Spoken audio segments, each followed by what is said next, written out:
اچھا، ام المومنین سیدہ عائشہ رضی اللہ تعالی عنہا سے ایک روایت ہے، فوائد الفوائد شریف میں ہے، کہتے ہیں ایک دن حضور علیہ السلام کا دریائے رحمت جوش میں آ گیا، مجھے کہا عائشہ جو مانگنا ہے مانگ لو، جو مانگنا ہے مانگ لو۔ میں نے عرض کی حضور اگر اجازت ہو تو اپنے باپ سے مشورہ نہ کر لوں؟ دریائے رحمت جوش میں ہے اور کہا جو مانگنا ہے مانگ لو، موقع بڑا اہم ہاتھ میں آیا ہے، تو اگر آپ اجازت دیں تو اپنے والد حضرت ابوبکر صدیق سے مشورہ نہ کر لوں؟ کہا جاؤ ان سے پوچھ لو۔ حاضر ہوئی دریائے رحمت جوش میں، محبوب نے فرمایا کہ عائشہ جو مانگنا ہے مانگ لو، مجھے بتایا جائے کہ میں حضور سے کیا مانگوں۔ فرمایا عائشہ حضور سے عرض کرنا کہ معراج کی قربت خاص میں اللہ نے آپ سے کوئی راز کی باتیں کی تھی، تو ان باتوں میں سے کوئی ایک بات بتا دیں۔ مانگا بھی تو علم مانگا اور کہا عائشہ سنو، میرے سے وعدہ کرو جو حضور بتائیں مجھے بھی آ کے بتانا۔ کہا ٹھیک۔ حاضر ہوئی، حضور نے فرمایا عائشہ مشورہ ہو گیا؟ جی حضور ہو گیا۔ کہا بتاؤ پھر کیا مانگتی ہو؟ کہا حضور معراج کی قربت خاص میں جب آپ گئے تھے تو اللہ نے آپ سے کوئی کلام فرمایا تھا؟ کہا جی۔ تو حضرت عائشہ رضی اللہ تعالیٰ نے عرض کی حضور پھر ان باتوں میں سے ایک بات مجھے بتا دیں۔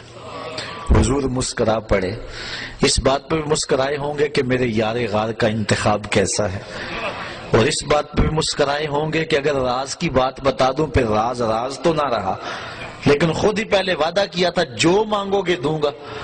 تو حضرت عائشہ نے عرض کی حضور مجھے ان باتوں میں سے ایک بات بتا دے۔ تو حضور فرمایا عائشہ سنو پھر، جب میں قربت خاص میں پہنچا میرے رب نے مجھ سے جو خاص باتیں کی ان میں سے ایک بات یہ کہ اے محبوب آپ کی امت میں سے اگر کوئی شخص کسی شخص کا ٹوٹا ہوا دل جوڑ دے گا میرے اوپر لازم میں بغیر حساب کے جنت عطا کروں گا۔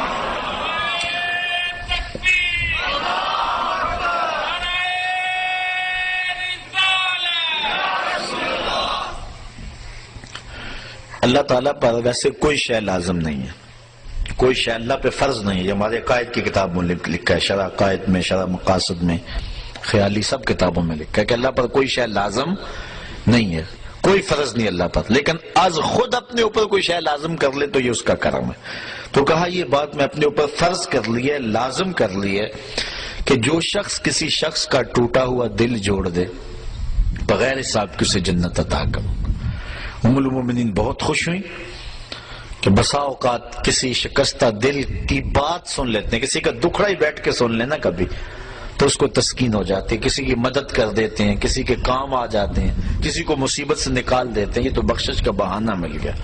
اپنے والد گرامی کے پاس حاضر ہوئی، کہا ہاں عائشہ حضور سے پوچھا؟ جی پوچھا۔ کیا بتایا حضور نے؟ تو کہا کہ حضور نے یہ بات کہی ہے۔ ام المومنین بہت خوش تھی، لیکن سیدنا صدیق اکبر نے جب سنا تو زاروں کے تار رونا شروع کر دیا۔ ابا جی یہ بات رونے والی تو نہیں، بسا اوقات دکھیوں کے ہم کام آ جاتے ہیں، پریشان حالوں کی دل کی جو ہے وہ شکستگی دور کر دیتے ہیں، یہ تو بخشش کا بہانہ ہاتھ آ گیا۔ کہا عائشہ اسے معکوس بھی پڑھو، تصویر کا دوسرا رخ بھی دیکھو، اگر کوئی کسی کا ٹوٹا ہوا دل جوڑ دے بغیر حساب کے جنت میں جائے گا، اور اگر کوئی کسی کا دل توڑ بیٹھے تو پھر تو سیدھا جہنم میں جائے گا۔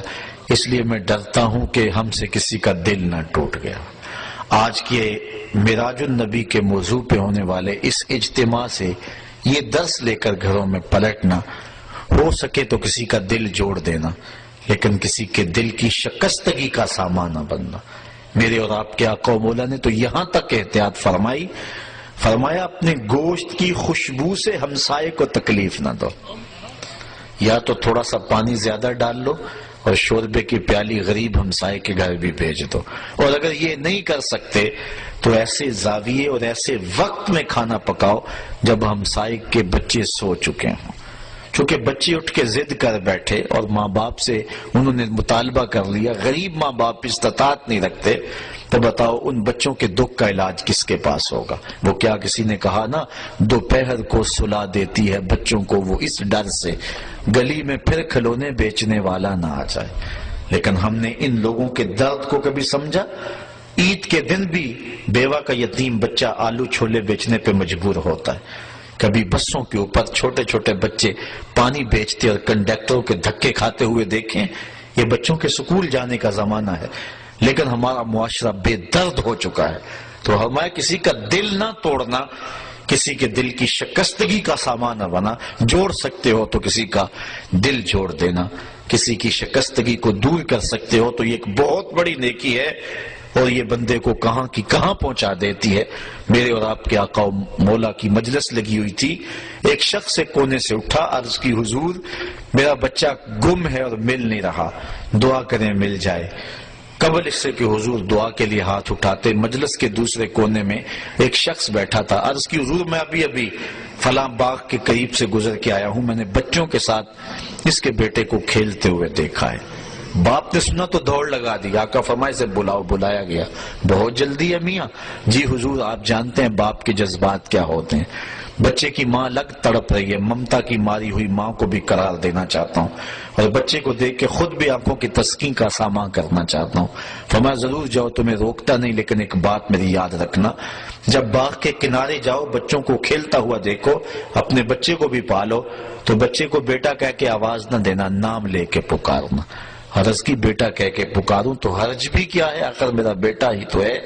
فرمایا تم بچھڑے ہوئے ہو اور تمہارے لہجے میں بلا کا پیار ہوگا، اور تم نہیں جانتے کہ ان کھیلنے والے بچوں میں ہو سکتا ہے کوئی یتیم بچہ بھی کھیل رہا ہو.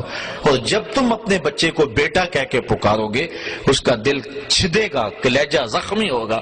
آج میرا باپ ہوتا تو مجھے بھی بیٹا کہہ کے پکارتا. یہ اسلام کا مزاج ہے. بیوہ کے سامنے اپنی بیوی سے پیار نہ کرو، غریب کے سامنے اپنی دولت کی نمائش نہ کرو، اور لوگوں کے لیے دل شکستگی کے سامان نہ کرو، لوگوں کے دل جوڑنے کی کوشش کرو. تو کہا عائشہ میرے رب نے مجھ سے جو باتیں کی ہیں ان میں سے ایک بات یہ ہے، آپ کی امت میں سے اگر کوئی شخص کسی کا ٹوٹا ہوا دل جوڑ دے تو میں نے اپنے اوپر لازم کر لیا ہے کہ بغیر حساب کے اس کو جنت عطا فرماؤں گا.